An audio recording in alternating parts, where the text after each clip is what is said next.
कि Indian navy जो है वो बहुत ज़्यादा पायरेसी के हवाले से इंडियन ओशन रीजन और इस खित्ते में ऑपरेट कर रही है। आज भी पता चला है कि इंडियन नेवी ने बांग्लादेश की जो एक बांग्लादेश फ्लैग्ड वेसल, यानी कि उसके ऊपर बांग्लादेश का झंडा लगा हुआ था, उसे सोमालिया की कोस्ट के करीब जो है वो बचाया है। कि बांग्लादेश की एक शिप जो कि बांग्लादेश से कोयला लेके यूएई जा रही थी, वहां रास्ते में सोमालियन डाकुओं ने इंडियन ओशन में उसके ऊपर हमला करने की कोशिश की, लेकिन इंडियन नेवी ने जिस तरीके से उसे बचाया, ये खबर है। इस तरह के जो अंडरटेकिंग्स होती हैं वो जाहिर है बहुत बड़ी एक इंटरनेशनल स्ट्रेंथ, एक इंटरनेशनल इकोनॉमिक कैपेबिलिटी, ये सारी चीज़ों की तकाजा है। तो ये चीज़ें अगर आपके पास नहीं है तो आप नहीं कर सकते। तो बांग्लादेश इस पोजीशन में नहीं था, तो इसका मतलब ये नहीं कि उन्होंने गिव अप कर लिया। हमें इंडियन अथॉरिटीज की मदद की अब जरूरत पड़ गई है, इंडियन नेवी की हेल्प की जरूरत है। उसके बाद भारत की मदद डिमांड करनी अब बहुत जरूरी हो गई है। इंडियन नेवी की मदद डिमांड करनी बहुत जरूरी हो गई है। कहा यह जाता है कि जो इंडियन नेवी का मिशन जो है वो डिप्लॉयड था यहाँ पे, और उन्होंने एक डिस्ट्रेस कॉल को आंसर किया और वो वहाँ पे पहुँचे। और इंडियन नेवी जो है वो कहते हैं जी कि उन्होंने इमीडिएटली वॉरशिप डिप्लॉय किए। इंडियन नेवी ने वॉरशिप जो कि लॉन्ग रेंज मैरीटाइम पेट्रोल थी, उसको इसे LRMP बोलते हैं, इसको डिप्लॉय किया। सर्विसेज जो है आर्म्ड सर्विसेज वो सबसे पहले निशाने पे होती हैं, तो ultimately he has responsibility to do that. कि इंडियन नेवी ने सोमालिया के डाकुओं से 2 जहाजों को रेस्क्यू किया था। उससे पहले कुछ दिन पहले पाकिस्तानियों के हवाले से खबर आ रही थी कि 18 पाकिस्तानियों को सोमालियन डाकू ने जिस तरीके से किडनैप किया था, इंडियन नेवी ने अपनी जान पर खेल के उन पाकिस्तानियों को बचाया और उससे पहले ईरान के लोगों को बचाया। इंडिया नेवी जिस तरीके से प्रोफेशनल वे में काम करती नजर आ रही है।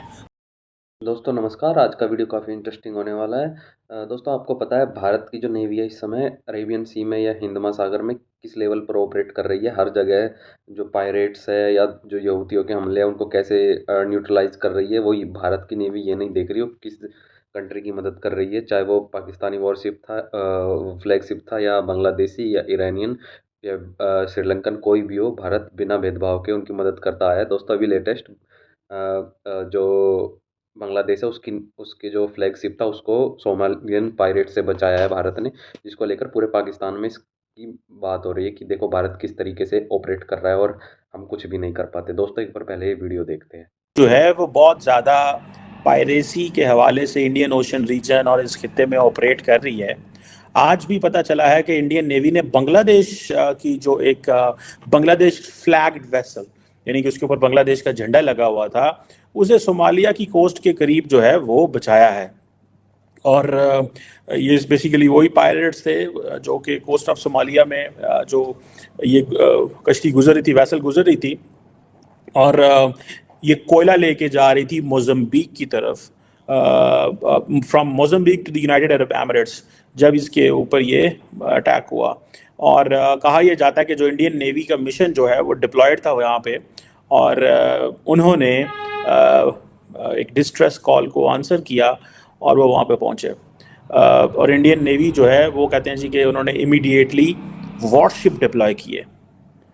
इंडियन नेवी ने वॉरशिप जो कि लॉन्ग रेंज मैरीटाइम पेट्रोल थी, उसको इसे LRMP बोलते हैं, इसको डिप्लॉय किया, और इन्होंने कम्युनिकेशन बिल्ड की और वो सारा। एंड इस वक्त आप देखेंगे कि मैरीटाइम सिक्योरिटी ऑपरेशंस के अंदर India is very active, effective and getting into the major जितने भी ऑपरेशंस होते हैं उसमें अपना रोल प्ले कर रहा है।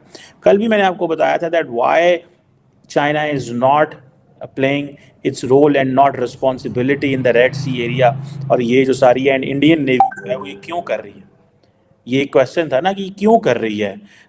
और ये आपको पता चलेगा कि आइंदा आने वाले दिनों के अंदर कॉन्टीन्यूसली इंडिया जो है वो इस तरह के ऑपरेशंस में रोल प्ले करेगा।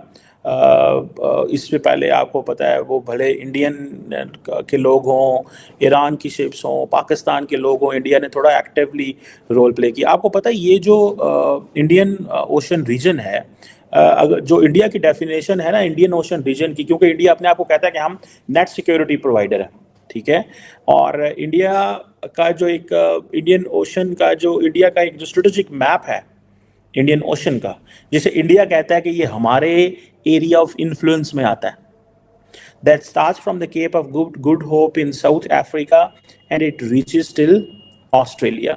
इंडिया ने अपना, एंड देन इवन के जो शिप जो है स्ट्रेट ऑफ मलाका से ये इंडोनेशिया एंड देन ऊपर कोरिया जापान तक जाते हैं वो भी, and then Strait of Hormuz, Gulf of Aden, ये जितने इलाके हैं, एंड देन नीचे साउथ पोल से आगे ऊपर जारी बात है, कुछ आइलैंड है, एम्स्टर्डम आइलैंड है, एक क्रेस्ट आइलैंड्स हैं, प्रिंस एडवर्ड आइलैंड्स हैं, ये बहुत नीचे केप ऑफ गुड होप यानी कि साउथ अफ्रीका से भी कुछ नीचे आइलैंड्स हैं छोटे छोटे।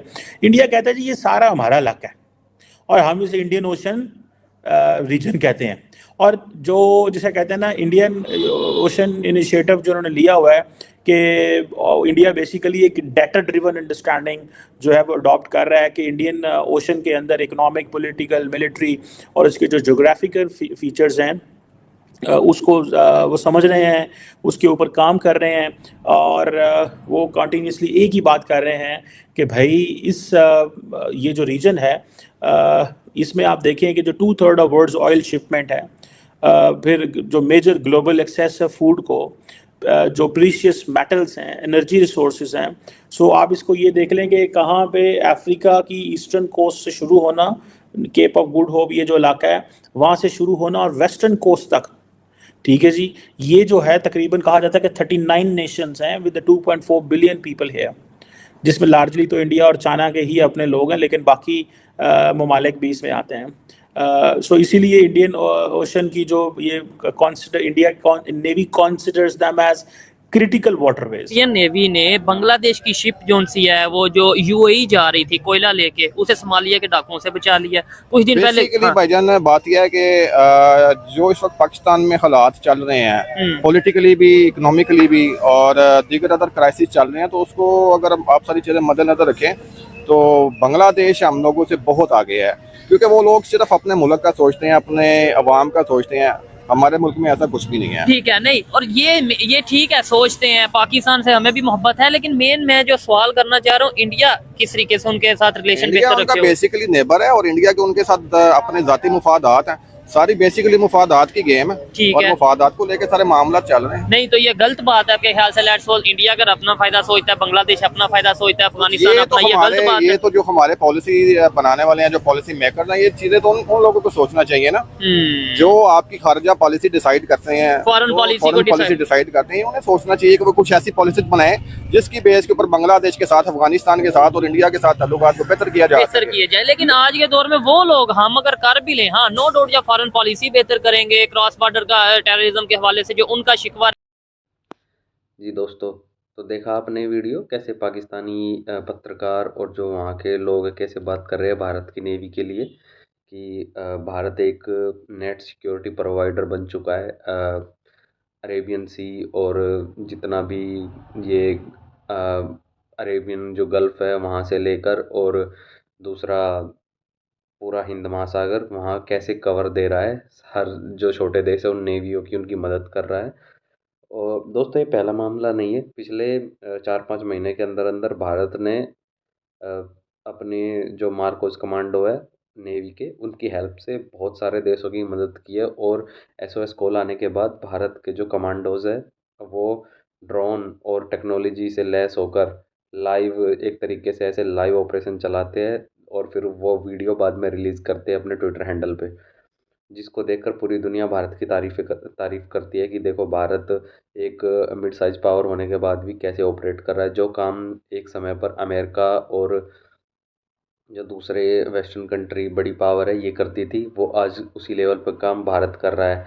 वो किसी भी बिना भेदभाव के लोगों की वहाँ पे मदद कर रहा है। समुद्र में किसी भी शिप से SOS कॉल आने के बाद भारत सबसे पहले रिस्पॉन्डर होता है हिंद महासागर और अरेबियन सी में। दोस्तों आपको पता है इजराइल और हमास का जो कॉन्फ्लिक्ट चल रहा है उसके चलते जो यमन में बैठे यहूदी है वो भारत सहित जो दूसरे देश हैं उनके जहाज़ों जो मर्चेंट शिप हैं उन पर हमले कर रहा है, जिसको लेकर भारत की नेवी पिछले कुछ समय से जो समुद्र में एक्टिव है। वो सिर्फ यहूदियों के हमले के लिए ही नहीं, जो समुद्री डाकू है सोमालियन पायरेट्स, उनको भी न्यूट्रलाइज करने के लिए हमेशा आगे रहती है। और जो भी शिप, चाहे वो फिशरी हो या जो मर्चेंट वाले जो जहाज़ होते हैं वो हो, जो भी SOS कॉल देता है भारत की नेवी उनकी हेल्प के लिए पहुंच जाती है। जिसको लेकर पाकिस्तान में ये वो हो रहा है कि हमारी नेवी तो हमारे जो समुद्री वाटर है, जो समुद्री जो सीमा है उससे ही बाहर ही नहीं निकलती अपनी कंट्री की, दूसरों की क्या हेल्प करेगी।